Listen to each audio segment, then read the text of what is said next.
नमस्कार मित्रों, स्वागत करता हूँ आपका अपने यूट्यूब चैनल ज्ञान प्रकाश में। कैसे हैं मित्रों आप?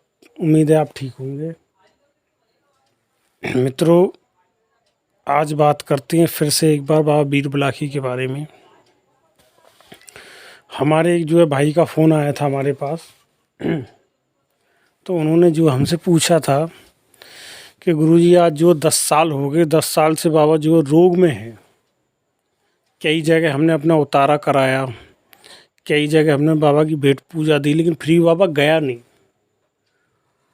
तो मित्रों, अब आज बड़ी ही बारीक जानकारी देने वाला हूँ आपको, जैसा कि मैं हमेशा कुछ वीडियो में अपनी देता हूँ कि अब यहाँ पे यही सवाल उठता है कि बाबा आखिरकार गया क्यों नहीं। क्योंकि जो भगत उतारा करने आए थे वो भी तो भगत थे। मैं उन सभी का सम्मान करता हूँ, चाहे 5 लोगों ने उतारा किया, चाहे 6-7 लोगों ने उतारा किया 7-8 साल में, लेकिन मैं सबका सम्मान करता हूँ।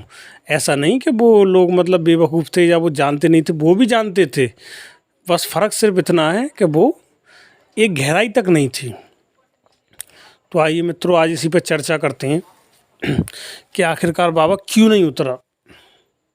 मित्रों, बात ऐसी है कि कुछ भगत, कुछ साधक ऐसे होते हैं कि जिनके यहाँ पे बाबा चामड़ के नीचे पुजता है। अब आप जो सोच रहे होंगे गुरुजी नीचे शब्द तो हमारी समझ में आ गया कि नीचे पुजता है, लेकिन नीचे पूजने की पूरी व्याख्या क्या है, इसका मतलब क्या है, ये आपके मन में सवाल आ रहा होगा। तो मैं तुरंत इसका आपका समाधान कर देता हूँ।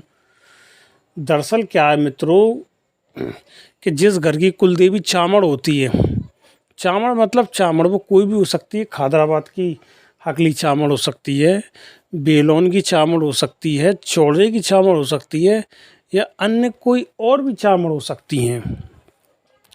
अगर मान लो उस घर में बाबा रोग में चल रहा 10 साल से, अब मान लो आता कोई अच्छा भगत बाबा का, वो बाबा को रोग में से निकाल लेता, बाबा से पूछता बाबा क्या चाहता है, तो बाबा कहता है कि मैं पूजना चाहता हूँ। तो जो समझदार भगत होते हैं वो जानते हैं कि बाबा की ताकत बहुत है, बाबा रुपट जल्दी जाता है, तो इसलिए वो बाबा को किसी देवी या देवता के नीचे पुजवाते हैं। अब सवाल ये कि नीचे पुजवाने का क्या मतलब है? नीचे पुजवाने का मतलब है उपशक्ति।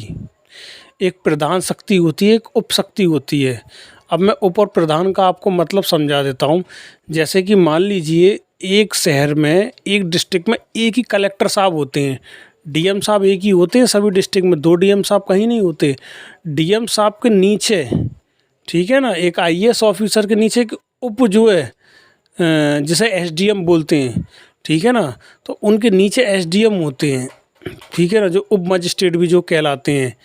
लेकिन उस उप मजिस्ट्रेट को भी बात कलेक्टर की ही माननी पड़ेगी। अगर कलेक्टर साहब ने कह दिया कि बेटा ये काम ऐसा होना है तो वो काम ऐसे ही होगा, वो काम कट नहीं सकता। ये उसका नियम है, ये उसका प्रोटोकॉल है एसडीएम का। अगर डीएम साहब ने कह दी तो एसडीएम साहब को बात माननी ही पड़ेगी। उसी प्रकार से जब बाबा वीर बुलाकी चाहे अपने आप में कितने भी ताकत बरसे, लेकिन जब चामड़ के नीचे पूजते हैं तो वो उप शक्ति के रूप में पूजते हैं, जबकि चामड़ उस घर की प्रधान शक्ति होती है।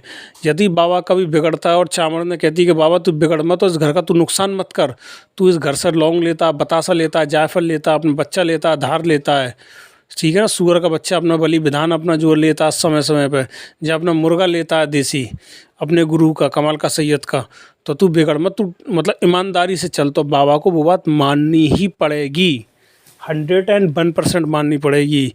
इसी को कहते हैं किसी देवी देवता के नीचे जो है पूजना, ठीक है। अब बात करते हैं कि व्यक्ति के ऊपर से रोग क्यों नहीं उतर रहा। तो देखिए यहाँ पे वो चीज़ जुड़ जाएगी। जो कलाकार भगत होते हैं, जो गुरु भगत होते हैं, जो उस्ताद भगत होते हैं, वो क्या करते हैं कि मान लो किसी के जहाँ पे बुलाकी बाबा चामड़ के नीचे पुजता है, तो वो क्या करेंगे कि बुलाकी बाबा को सामने वाले पे छोड़ देंगे, चौकी लगा देंगे चामड़ के ज़ोर से, और वो चामड़ को भी छोड़ देंगे। चामड़ से कहेंगे कि आपको गुप्त रूप से छुप के रहना, आपको सामने नहीं आना, किसी भगत के सामने बुलाकी बाबा को ही आप रखना। और जब सामने वाला भगत बुलाकी बाबा को उतारा कर दे और बुलाकी बाबा चला जाए, तो आप दोबारा से बुलाकी बाबा को वहाँ पर जो है रोग में बुला लेना, ठीक है ना। तो यही कारण है, ठीक है ना, कि लोग बाग बुलाकी बाबा को उतारा कर देते हैं, लेकिन लोग बाग ये भूल जाते हैं कोई चामड़, कोई चंडी, कोई काली, कोई मरगट की जो है मसानी, कोई मरगट की कोई शक्ति छुप के बैठी हुई है रोगी के अंदर, मरीज के अंदर या आपके घर में, जो बाबा को दोबारा बुला लेती है। बाबा दोबारा खेलने लगता है या परेशान करने लगता है। फिर आप कहते हो गुरुजी हमने 10,000 रुपये दे दिए, गुरुजी हमने तो 20,000 रुपये दे दिए, गुरुजी 25 दे दिए, हमारा काम नहीं हुआ, सामने वाले ने हमें बेवकूफ़ बना दिया। दरअसल देखिए, सामने वाले ने भी अपना काम ईमानदारी से किया, मैं किसी की आलोचना नहीं करूँगा, लेकिन क्या है कि आपका इस समय ख़राब था और उसको नॉलेज कम थी। उस हिसाब से आपका पैसा मारा गया, आपका काम भी नहीं हुआ। लेकिन अब भरपूर नॉलेज में आपको मतलब जो दे दिए, ठीक है, कि बाबा को बगैर मनाए कोई काम आपको जो नहीं करना चाहिए। बाबा को आप मना लीजिए। अब सवाल उठता है गुरुजी बाबा को हम कैसे मनाएं, ज़रा हमें ये भी बता दूं। बहुत सारे सवाल उठते रहते हैं ना मन में। तो मित्रों, मैं क्या इस ज्ञान को छाती पर ले जाके कहीं मरूंगा? क्या करूंगा छाती पर ले जाके? मैं आपको बता ही देता हूँ, ठीक है ना। देखिए, आप एक मिट्टी का सरोखा ले लीजिए बड़ा, आपको 25 से 30 रुपये का मिल जाएगा सरोखा बड़ा। उसमें मित्रों एक त्रिशूल काढ़िए, ठीक है, सिंदूर से। सिंदूर से जब त्रिशूल बन जाए मित्रों, तो 5 बर्फ़ी, 5 लौंग के जोड़े, 5 बतासे, 1 नींबू, 1 छुहारा, ये आप जोत कपूर जो जला करके जमुना जी पे छोड़ दें बाबा बुलाकी के नाम से। जो कोई भी जिसकी समस्या होगी, ठीक है, उसकी समस्या का समाधान हो जाएगा तत्कालीन प्रभाव से। कोई व्यक्ति ऐसे हैं कि इतना खर्चा अफोर्ड नहीं कर सकते, सामान का खर्चा ज़्यादा अफोर्ड नहीं कर सकते। चैनल को लाइक करें, शेयर करें, सब्सक्राइब करें। धन्यवाद।